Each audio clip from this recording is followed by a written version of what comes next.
myself Dr. Kalpana. I'm a senior consultant in the field of diabetes and endocrinology. I work for Apollo Group of Hospital in Chhattisgarh, that is Apollo Sugar Clinic Raipur and Apollo Sugar Clinic Bilaspur, Apollo Hospital Bilaspur, and also I am a consultant working for NHMMI Narayana Super Specialty Hospital Raipur. So I'll be discussing a case today, a very interesting case for diabetes discussion. So I have a case that is 58-year-old male patient who has been suffering from diabetes for past 20 more than 20 years, that is since 2003. And he is also a hypertensive patient having hyperlipidemia, obesity, and also benign enlargement of the prostate.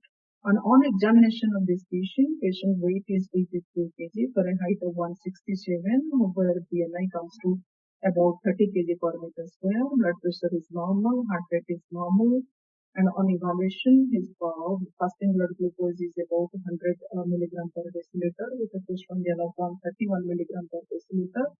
His HbA1c is 6.4% with normal creatinine, and eGFR comes to about more than 80 ml per minute. And looking at the lipid profile, all the lipid parameters, they are all okay, and liver enzymes, they are also okay, and PSA is normal. Sonography is that there is no problem in the ultrasonograph of the abdomen.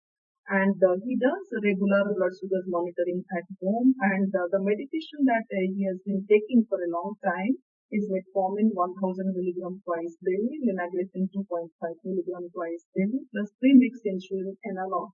Analog, that is a co-formulation, that is diglubec and aspart. It takes about 10 units to 12 units every day. And at the same time, he is also taking antihypertensive, that is valsartan and atorvastatin plus fenofibrate and ecospirin 1 tablets at 25 milligram per deciliter.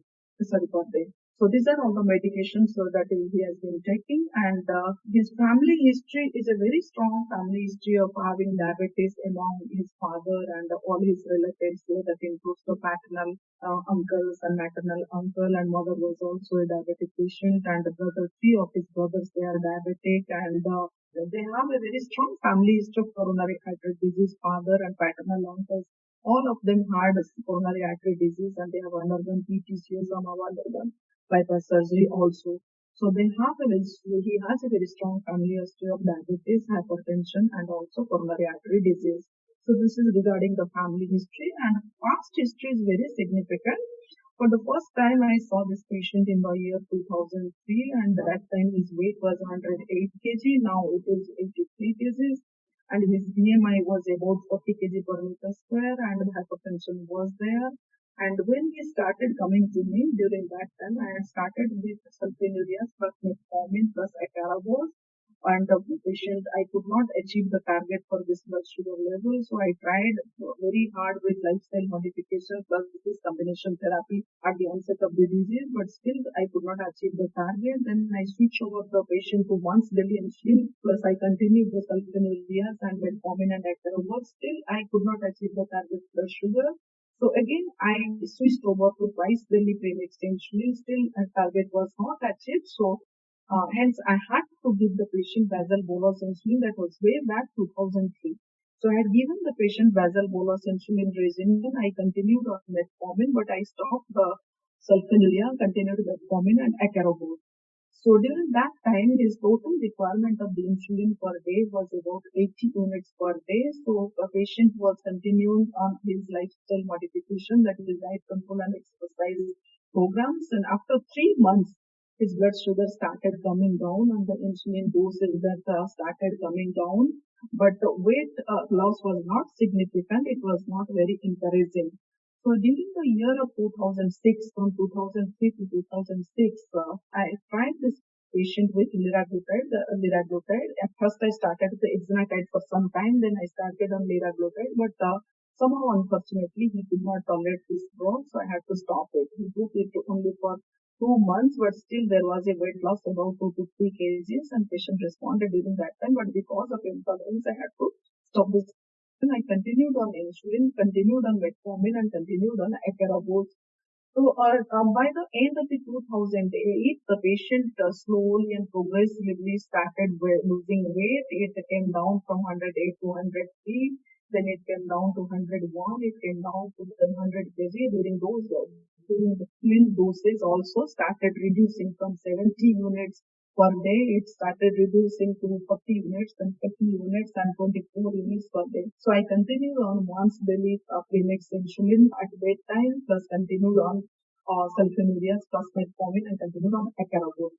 So likewise, I continued all this treatment, and the lifestyle modification process was on. And during the year of 2016, the patient had one episode of abdominal pain, and on evaluation and while hospitalization, patient was found to have severe strangulated staphylococcus infections. It was treated, and then patient continued on losing weight, and the insulin requirement that came down. And during the period of 2008, I started giving this patient linagliptin 2.5 milligram twice daily, and metformin I continued on 1 gram twice a day.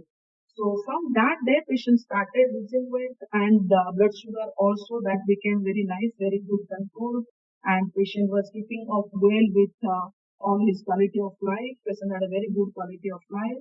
So finally by 2016, patient was on linagliptin, metformin, and also I added later on, I would say maybe 2017-18, I added empagliflozin, that is about 10 milligram once daily. So the weight loss started reducing at a much higher rate. So at the end of 2021, his weight became 83 kg. That came down from 100 to 83 kg, and the BMI came down from 40 kg per meter square to 30 kg per meter square. And his BP also now at the moment is not on any kind of antihypertensive agent. I have stopped the medication for last 1 month. He was on valsartan 20 milligram per day. Now I have stopped it. So antihypertensive treatment is now off, and the premix insulin, the slow formulation that I am using, that is D2DM, it has come down from 30 units per day to 8 to 10 units per day. And now finally he is on empagliflozin 10 milligram once daily, plus linagliptin, that is 2.5 twice daily, metformin 1 gram twice daily. That is all, plus some anti-lipidemic agents, that is atorvastatin and chemotherapy.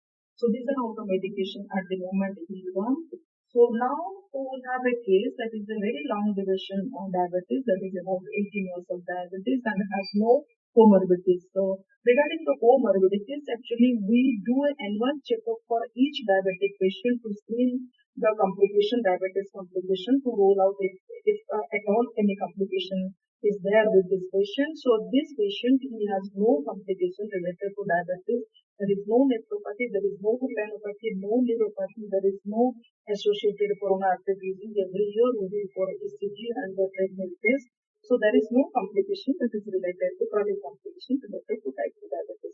So finally, I have a patient who is an 18 years old diabetic patient having no major comorbidities with associated with this patient, and he is at low risk for hypoglycemia because we are giving a very minimal dose of insulin with metformin and empagliflozin and the linagliptin, which are actually the drugs which was no hypoglycemia, unless otherwise we use this drug along with sulfonylurea or high dose of insulin.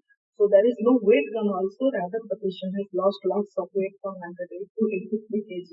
He would benefit from a more stringent goal also, that is he also wants to lose weight further. However, he is also, at the moment his BMI is obese and he is hypertensive, hyperlipidemic. And the ADA recommendation is that less than 7% is a reasonable goal for most non-pregnant adults, in addition to efficacy following considerations of predominant in determining the pharmacotherapy. For him, such a risk of hypoglycemia, weight loss, minimized weight gain, heart failure, atherosclerotic CVD, CKD, and postoperative therapy, which are all very important. And this patient is willing to start another medication because he wants to lose weight further, but this is not required because the lifestyle that he is following that can be used very much well, so that the patient can lose further maybe 2 to 4 kg.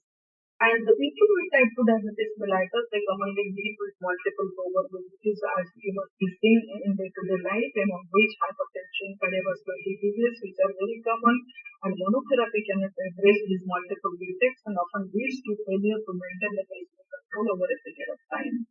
The current diabetes guidelines they encourage early adoption of the oral combination therapies while simultaneously they emphasize the importance of the individualized treatment for the patient. And ADA also recommend an appropriate high-risk individuals with established type 2 diabetes mellitus the decision to treat with GLP-1 gas or SGLT2 inhibitors to replace to reduce the mass hospitalization because of heart failure and the CV death or the secreted progression that could be considered independent of the baseline HbA1c or individualized HbA1c target.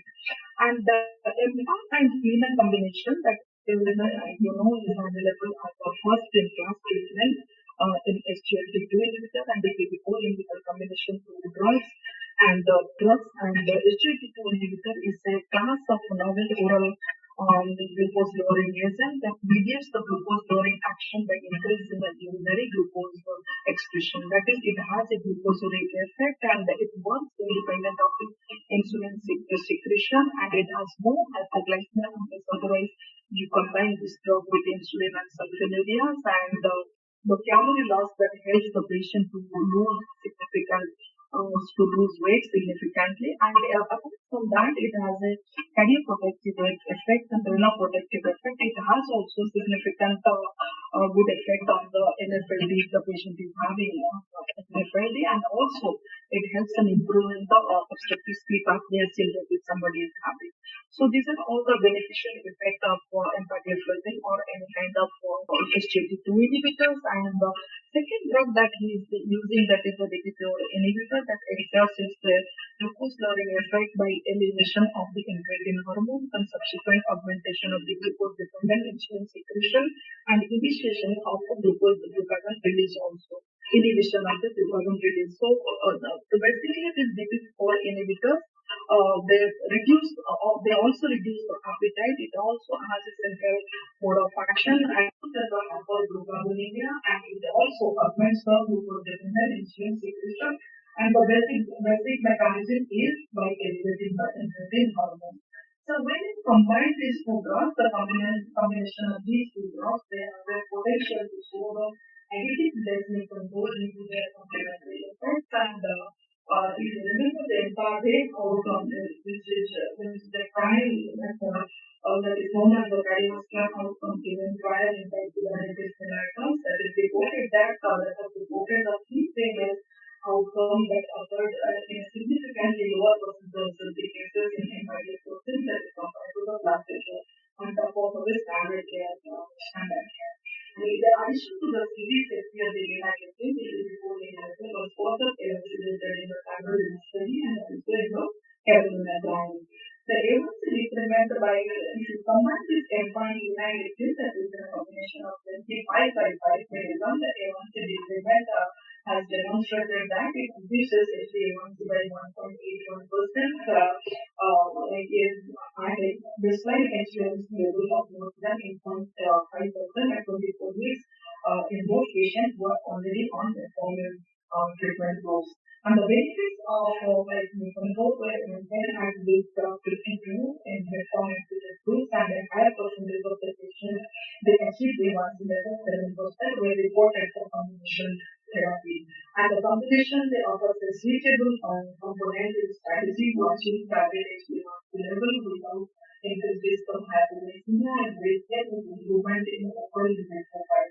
And like in this patient also, after adding the empagliflozin and the linagliptin, patient blood pressure also came down because patient was on a very high dose of anti-hypertensive therapy that is last cycle. Now patient is off anti-hypertensive therapy because it has been demonstrated that empagliflozin also reduces the blood pressure level, it reduces the improves the lipid profile also. So a reduction in the incidence of genital infection that happens with all SGLT2 inhibitors that will be reported when DPP4 inhibitor is added, perhaps because of better glycemic control and maybe some other possible mechanisms may be there that has to be investigated further. So in summary, in this case, we have started with many drug combinations, but with a very good lifestyle modification and proper selection of the anti-diabetic drugs, patient finally settled with once there is insulin formulation or co-formulation and then the frozen formulation, which provided a very robust A1C reduction in the first time that it is status that is 6 months status was more than 12%. Now the A1C is maintained at about 6.5% all the time, and it is the 4 times higher also. Patients with the mole of HbA1c compared to the individual patients who do have less diabetes. So this now I finish my case study. I think that questions or something like that. I finished. Thank you very much for your kind attention.